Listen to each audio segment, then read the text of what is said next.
Si Pablo Tecson ay isang opisyal ng hukbo sa ilalim ni General Gregorio del Pilar at isang kinatawan sa Malolos Congress.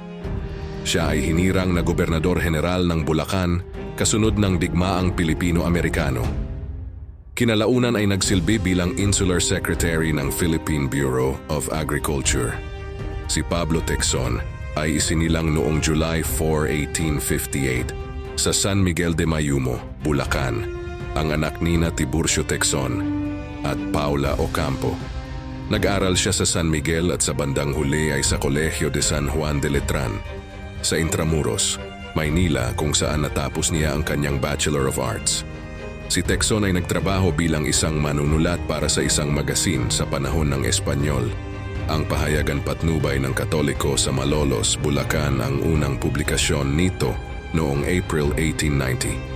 Nang sumiklab ang revolusyon laban sa Espanya, si Tecson ay isang gwardiya sibil ng Espanya sa San Miguel.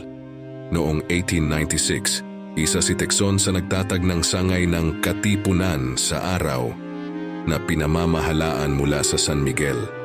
Noong December 14, 1897, ang kasunduan sa Biak na Bato ay pinirmahan sa bahay ni Tecson. Ang kasunduan ang nagpatigil pansamantala ng digmaan sa pagitan nina Gobernador General Fernando Primo de Rivera at General Emilio Aguinaldo upang wakasan ang Rebolusyong Pilipino.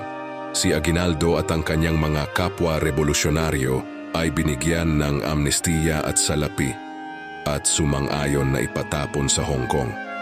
Kasunod ng pagbabalik nila mula sa Hong Kong, si Tecson ay naging kapitan sa ilalim ni Emilio Aguinaldo.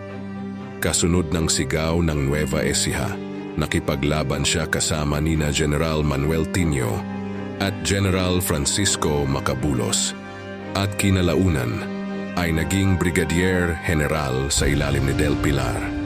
Noong Mayo 24, 1898, inilunsad ni Tecson ang mga pag-atake sa mga garrison ng mga Espanyol sa San Miguel at San Rafael, Bulacan na nagtapos sa pagsuko ng mga Espanyol noong June 1, 1898. Noong 1898, kinatawan ni Tecson ang lalawigan ng Cagayan sa Kongreso ng Malolos ng ilang buwan bago sumiklab ang digmaan laban sa Amerika. Ibinigay niya ang kanyang boto na pagkakaloob sa konstitusyon sa paghihiwalay ng simbahan at estado. Si Tecson ay hinirang na gobernador general ng Bulacan, ang unang tumanggap sa ilalim ng Amerika. Naglingkod siya mula 1902 hanggang 1906. Si Tecson ay namatay noong 1940 at inilibing sa San Miguel. Nag-donate siya ng lupain para sa pampublikong libingang ng mga bayani.